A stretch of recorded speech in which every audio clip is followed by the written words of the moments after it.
বৈষম্য বিরোধী ছাত্র আন্দোলনে আহতদের চিকিৎসা করতে আসা বিদেশিরা ভ্যাটমুক্ত সুবিধা পাবেন বলে জানিয়েছে জাতীয় রাজস্ব বোর্ড এনবিআর।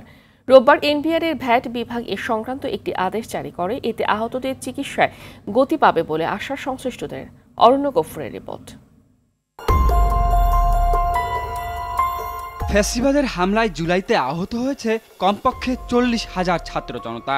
বিশাল এ সংখ্যাকে চিকিৎসা দিতে রীতিমতো হিমশিম খাচ্ছে দেশের হাসপাতালগুলো। অনেকে চিকিৎসা না পাওয়ায় উঠেছে সমালোচনা।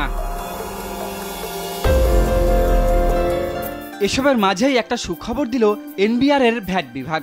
বৈষম্য বিরোধী আন্দোলনে আহতদের চিকিৎসা করতে আসা বিদেশি ডাক্তারদের ফির পাশাপাশি হোটেল ভাড়া ও আপ্যায়ন ব্যয়েও ভ্যাট অব্যাহতি দিয়েছে এনবিআর।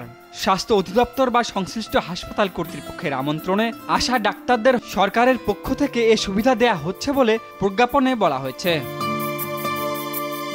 2012 সালের মূল্য সংযোজন কর ও সম্পূরক শুল্ক আইনের 126 ধারার 3 নম্বর উপধারার ক্ষমতা বলে এ অব্যাহতি দিয়েছে এনবিআর। অরণ্য গফুর, অটিভি, ঢাকা।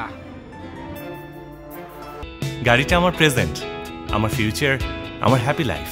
আইডিএলসি আমার ফাইন্যান্সিয়াল পার্টনার বলেই কার লোন আমার কাছে লাইফ ইনভেস্টমেন্ট।